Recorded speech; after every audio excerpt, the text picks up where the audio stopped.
Roll Tide, baby.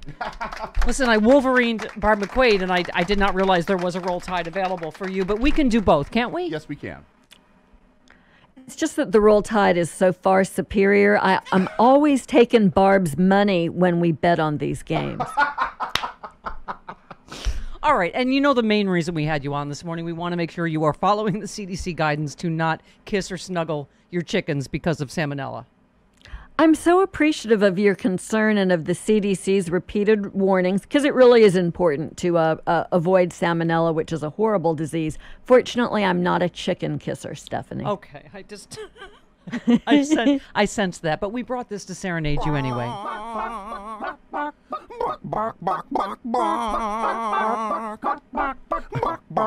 All right, that's all we wanted to talk to you about this morning, Joy. Good luck. All right, it's been good seeing you. Have a great day. All right. Yeah, nothing else going on.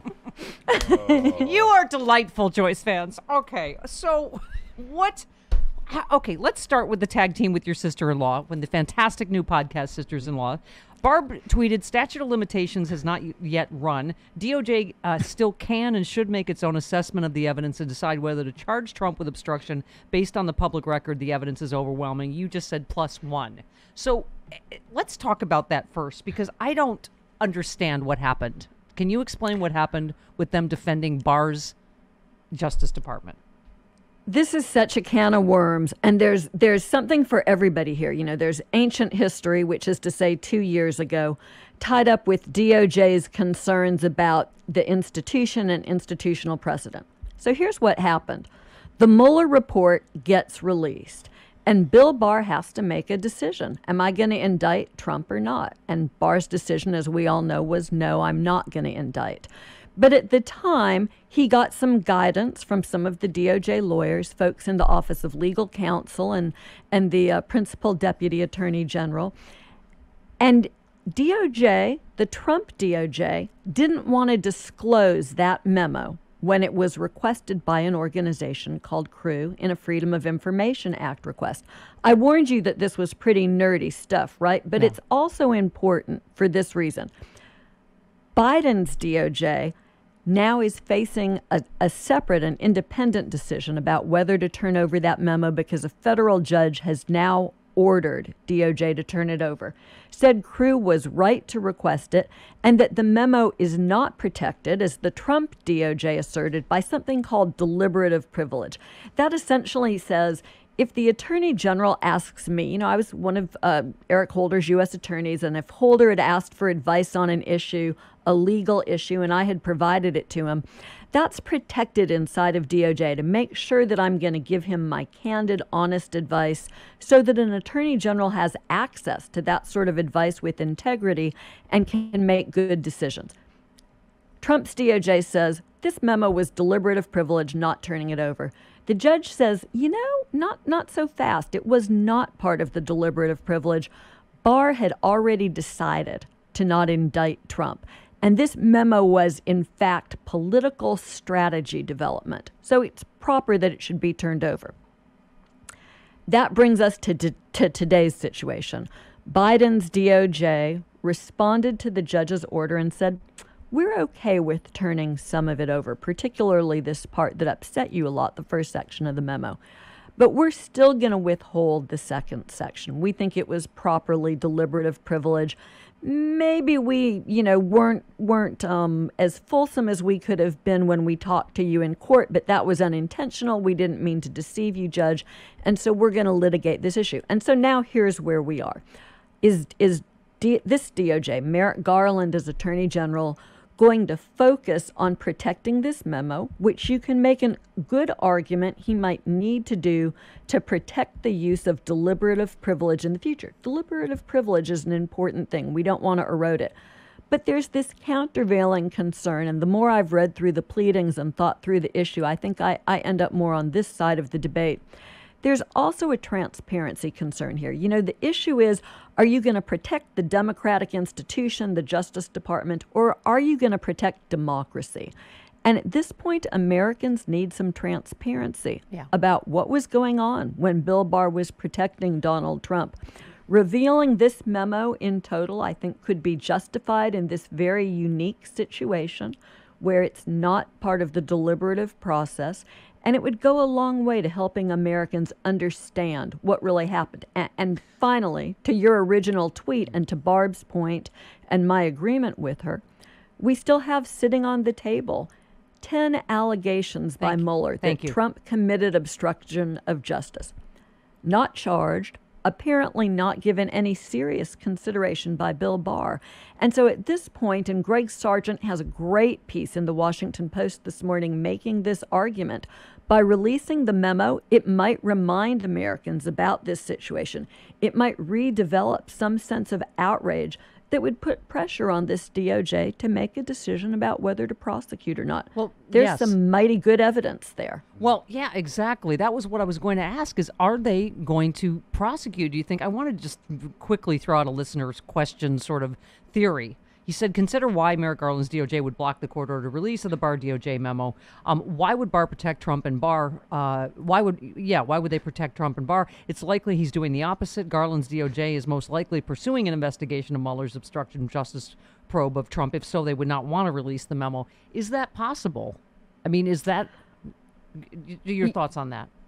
There's a whole lot of possibilities here. But look, the reality is, I suspect that there was a wide-ranging debate inside of DOJ where everybody in their heart wanted to release that memo, but there were institutional concerns probably from the deputy's office and OLC and the Solicitor General saying, we must take a stand here to protect deliberative privilege, or down the road we're going to have to turn over all sorts of things that we shouldn't turn over that will harm the department's work. So I suspect that this particular situation was grounded in that, not in something more devious.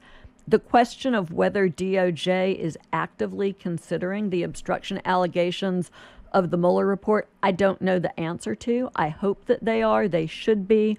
I've reviewed that evidence very carefully, and there are at least a couple of instances of obstruction by the former president that merit serious consideration for prosecution. Thank you, Joyce, and that I think we cannot let that precedent stand. And the things we found out is that obviously Mueller, we thought, was pursuing a counterintelligence investigation and following the money. He wasn't doing either of those things. So now let's talk about the part where Trump is really screwed. Let's look at New York. because you know, your sister-in-law Barb wrote this piece about how this is the real problem is the New York thing for Trump, because documents don't lie. It's a paper case, correct?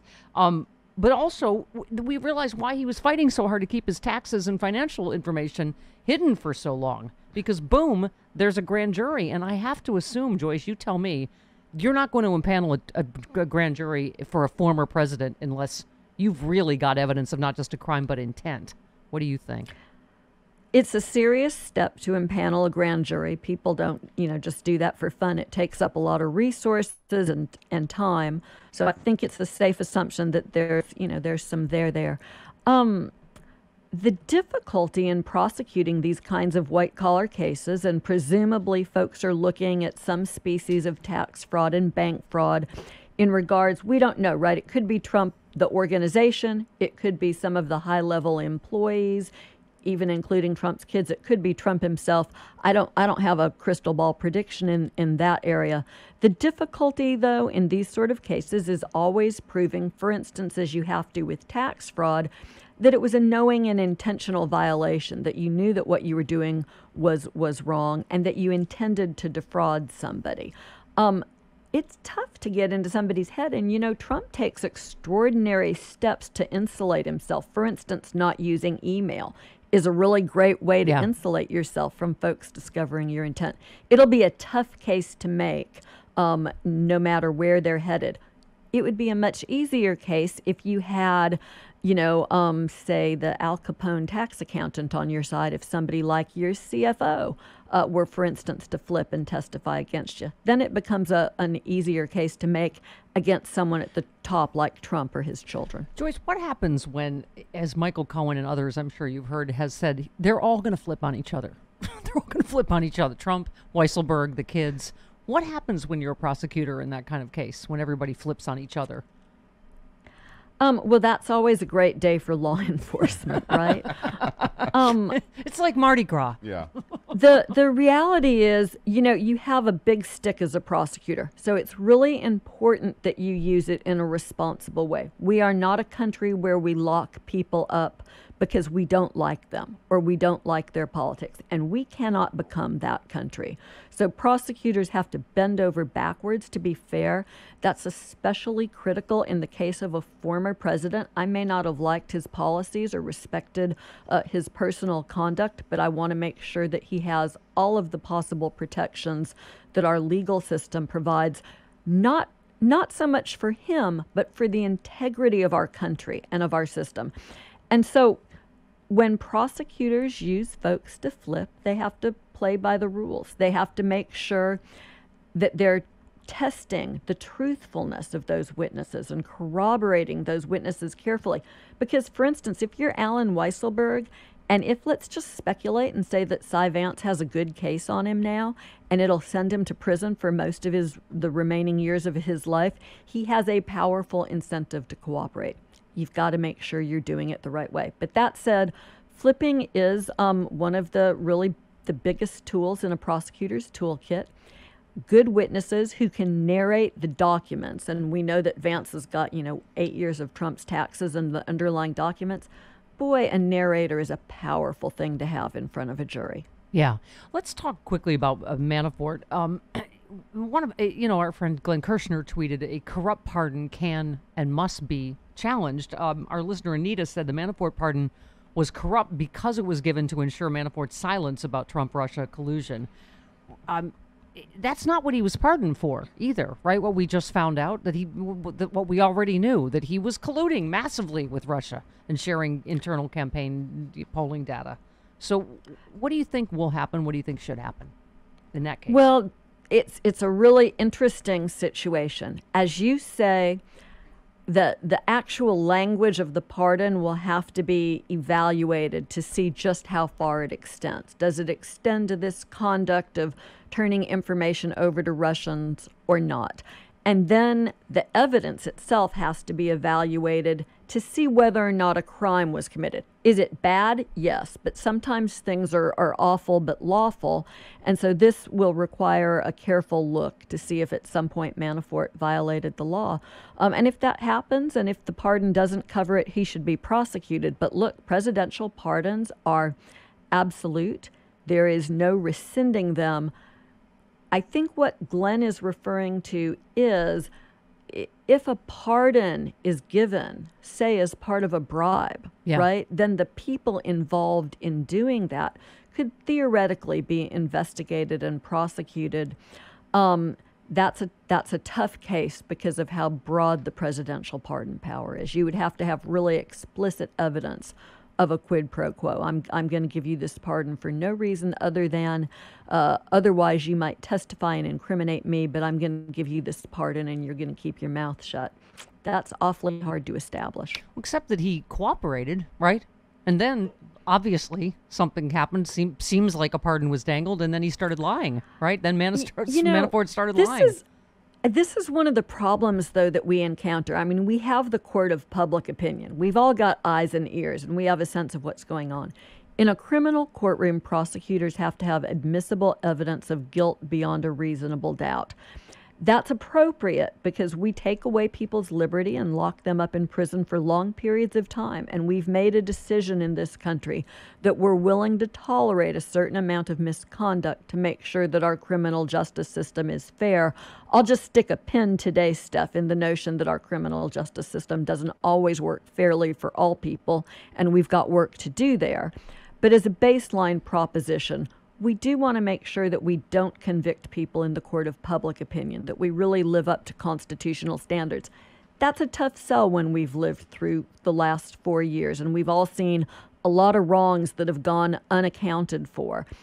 But nonetheless, in the long term, that's what makes us the country that we are and the people that we are. Yeah. And as we said, we wish we lived in the same state so I could celebrate a drinking with chickens day like you did with a picture of rubber chickens around I don't know what that was. But you are wacky, Joyce Vance. You know what? You are a serious, scary prosecutor, but also delightfully wacky. Yes. I don't know what's going on over there in Alabama, but I'm going to come roll tide with you sometime. Come on over anytime. We'll drink with my chickens. Yes. Right, and we're going to prank call Barb McQuaid and make Wolverine jokes. That's an excellent idea. I'm here for that. Yes. All right. Love you, Joyce. Thanks so much. Joyce. All right. Good to see y'all. Have a great day. You too. There Bye-bye. she goes.